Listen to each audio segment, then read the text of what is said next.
तो हम लोग रिवीजन कर रहे थे इतिहास में जो टॉपिक बचा हुआ था हम देखेंगे आज हमको रिवीजन करना है जीजा के भुक्ति के चंदेल वंश। यहाँ से भी कुछ क्वेश्चन आता है, ये सब हमको एक नजर में देखते जाना है ताकि हमारा कोई दिक्कत ना हो, रिवीजन होता जाए। फिर देखना है गढ़वाल वंश, गुर्जर के चालुक्य वंश, वही सोलंकी के अंदर आता है, मालवा का परमार वंश, और उसके बाद सांकभरी अजमेर का चौहान वंश और दिल्ली के तोमर। ये देखेंगे, यहाँ से हमको समझ में आ जाएगा कि कहाँ से क्वेश्चन कौन पूछता है अगर प्रीवियस से उलट के देखिएगा तो। और बताना चाहेंगे कि एनटीपीसी का फॉर्म नहीं भरे तो जल्दी भर लीजिए क्योंकि लास्ट डेट है 20 तक समाप्त हो जाएगा। खाली आपको डेट भरा है इंटर वाले के लिए जो 27 तक किया गया है, ठीक है। तो चलिए हम पढ़ते हैं, इसके बारे में देखते हैं। आप लोग भी फॉर्म भर लीजिएगा, नहीं भरे हैं तो ठीक है, नहीं तो जातिवाद के चक्कर में रह जाइए, ठीक है। आज हम देखते हैं जीजा के भुक्ति के चंदेल वंश जो हम पिछले दिन छोड़ दिए थे, ठीक है। तो देखिए जीजा के भुक्ति चंदेल वंश, सबसे पहले ना इसका संस्थापक थोड़ा सा नजर में रखना है। जीजा के भुक्ति ये बुंदेलखंड में शासन करता, मतलब ये जो जगह है ना ये बुंदेलखंड में, ठीक है। बुंदेलखंड में 9वीं वर्ष में चंदेल वंश का स्थापना हुआ। ये वंश का नाम है चंदेल, यानी जीजा के भुक्ति के चंदेल, जीजा के भुक्ति के चंदेल। तो कहां पे राज कर रहे थे? बुंदेलखंड में। इसका संस्थापक तो ननुक है। क्या है? ननुक। तब पूछेगा कि चंदेल वंश का संस्थापक कौन सा है? तो ननुक। चंदेल वंश का संस्थापक ननुक। इसकी राजधानी में खजुराहो थी। खजुराहो आप उधर पढ़े हैं ना, खजुराहो का मंदिर जो धन में बनवाया था 999 ईस्वी में, वही है। खजुराहो में इसकी राजधानी थी। इसका संस्थापक ननुक और राजधानी खजुराहो। पता चंदेल वंश का नाम, चंदेल वंश का शासक ढंग जल समाधि में लेकर ले लिया था। जल समाधि मतलब कि आपने मृत्यु में जल का समाधि लिया, ठीक है, जल में ढंग, वही ढंग है। तथा चंदेल शासक विद्याधर ने मोहम्मद गजनी के आक्रमण का सफलतापूर्वक प्रतिरोध किया था। यानी कि जब मोहम्मद गजनी उस पर आक्रमण किया ना तो उसके साथ लड़ा, उसका प्रतिरोध किया, यानी विरोध। प्रतिरोध माने विरोध। प्रसिद्ध सेनापति अल्लाउदल चंदेल शासक परमर्ती देव के दरबार में रहता था। ये क्वेश्चन पूछता है कि अल्लाउदल किसके दरबार में रहते थे? तब परमर्ती देव के दरबार में। चंदेल का ही ये सेनापति था, ठीक है। और ये पृथ्वीराज चौहान से लड़ते लड़ते वीर गति को प्राप्त करते, यानी पृथ्वीराज चौहान से लड़ता रहा था, ये मर गया था, मतलब युद्ध भूमि में मर गया। कौन? अल्लाउदल। तो अल्लाउदल के लिए पूछता है कि किसके दरबार में था? तो परमर्ती देव के। बस ध्यान रखिए, अल्लाउदल किसके सेना था? परमर्ती देव के। परमर्ती देव के दरबार में रहता था और पृथ्वीराज चौहान से युद्ध करते हुए लड़ते हुए मर गया था, ठीक है। कहता है इस काल में ना निर्मित कंदरिया महादेव मंदिर, ये पूछता है कंदरिया महादेव किसके समय बना था? चंदेल के समय बना था कंदरिया महादेव मंदिर। और ये शैव धर्म, किससे संबंधित? शैव धर्म, यानी जो शिव को मानता है। शैव धर्म पढ़ा है ना, नैनार, हाँ उधर अलवार। तो कहता है चतुर्थ मंदिर वैष्णव धर्म, मतलब एक है आपका कंदरिया महादेव शिव से, चतुर्थ मंदिर ये वैष्णव से है, ठीक है। तो आपको पूछेगा कंदरिया महादेव मंदिर कौन बनवाया था? तो थंगदेव बनवाया था, चंदेल वंश के। कौन वंश के? चंदेल वंश के। उसके बाद हमको देखना है गुर्जर प्रतिहार यानी कन्नौज वाला, ठीक है। तो इसमें आपके ननु के संस्थापक है, इसकी राजधानी है खजुराहो, से याद रखिए। तब बोले चंदेल वंश के संस्थापक ननु, राजधानी खजुराहो। आए में ना थंगदेव को याद रखिए जो बनवाया था, ठीक है, जो बनवाया था कंदरिया महादेव मंदिर, ठीक है। उसके बाद देखिए कन्नौज के बारे में, गढ़वाल वंश कन्नौज का था, इसका संस्थापक चंद्रदेव था। कौन था? चंद्रदेव। तब पूछेगा कि गढ़वाल वंश का संस्थापक कौन है? तो चंद्रदेव। कहता है गोविंद चंद्र इस वंश का ना एक विद्वान शासक था, यानी एक आदमी का नाम है गोविंद चंद्र, वो एक विद्वान शासक, मतलब विद्वान माने क्या? जो पढ़ा लिखा होता है। तो उसके समय में रहता था गोविंद चंद्र, एक विद्वान शासक था। उसके मंत्री थे लक्ष्मीधर, और वो किताब लिखा था। लक्ष्मीधर एक व्यक्ति है और किताब लिखा था, उस किताब का नाम है कीर्तकल्पत्रु। तो ये कभी कभी पूछ लेता है कि कल्पत्रु के लेखक कौन है? तो आपको याद रखना लक्ष्मीधर। पूछेगा लक्ष्मीधर किसके समय में रहता था? चंदेल के समय में। कहता है गढ़वाल शासक जयचंद का समकालीन पृथ्वीराज तृतीय थे, यानी कि ये जो जयचंद उधर पड़े थे ना, जो जयचंद सबको बुला लिया था, तो ये जो पृथ्वीराज तृतीय है ना उसके समकालीन था, यानी उसी के समय में राज करता था, ठीक है। कहता है चंदावर का युद्ध 1194 में हुआ था। तो पूछेगा चंदावर का युद्ध किसके किसके बीच हुआ था? तो जयचंद और गोरी के बीच हुआ था।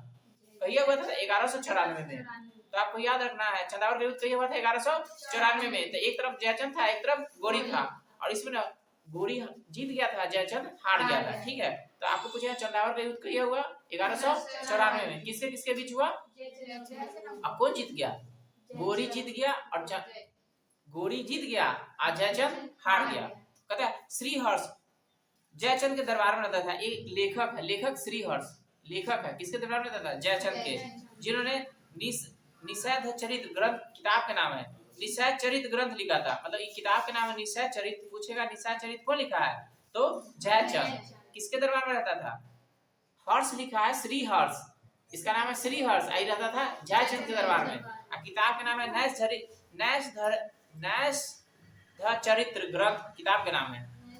इसके बाद हमको देखना है गुजरात के चालुक्य या सोलंकी वंश, ठीक है। पता इसके संस्थापक ना मूलराज था।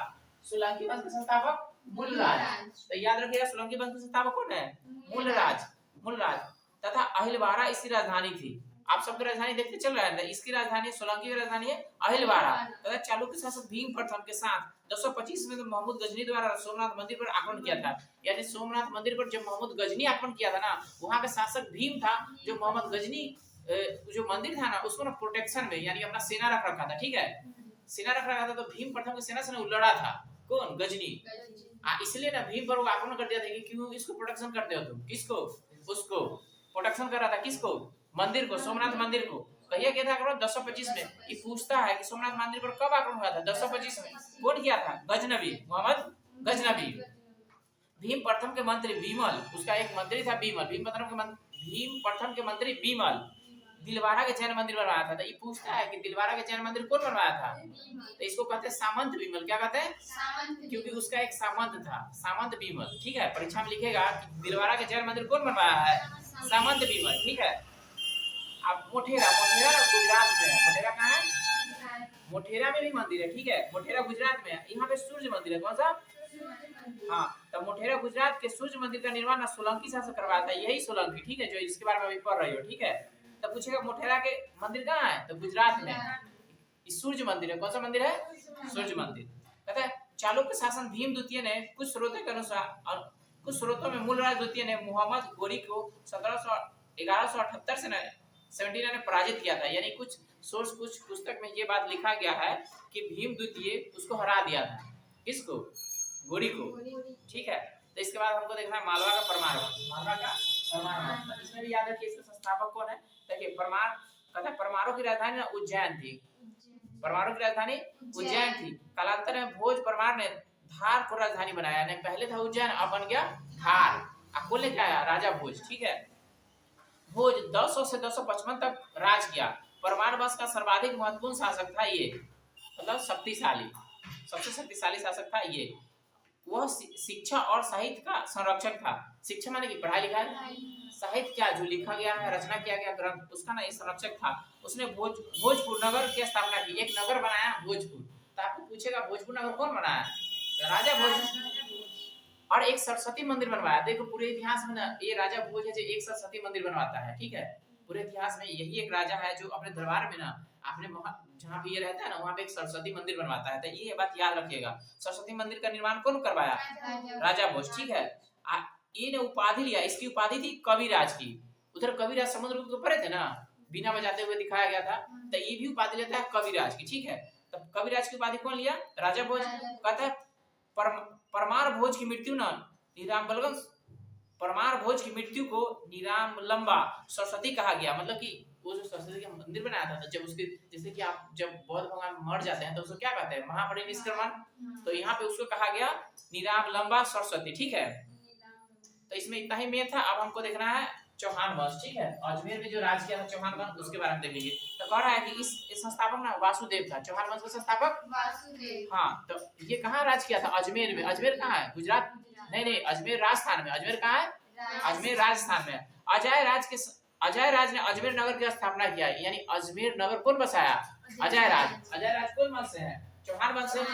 चौहान वंश से। कहता है चौहान शासक बिसल देव, नाम है आदमी का, बिसल देव, विग्रहराज चतुर्थ के हरिकेली नामक ना संस्कृत नाटक की रचना किया था। यही संस्कृत नाटक जिसको ना 2.5 दिन का चोपड़ा बना देगा आगे, पढ़े है ना ये बकवा के समय में। तो कहता है चौहान शासक बिसल देव विग्रहराज चतुर्थ ने हरिकेली नामक संस्कृत नाटक की रचना की। कहता है पृथ्वीराज तृतीय सर्वाधिक महत्वपूर्ण और अंतिम चौहान शासक था। यही पृथ्वीराज तृतीय जिससे उसको से लड़ते हुए द्वितीय युद्ध में मारा जाएगा, ठीक है। यही पृथ्वीराज तृतीय जिसको पृथ्वीराज चौहान कहते हैं, तराइन के द्वितीय युद्ध में मारा जाएगा।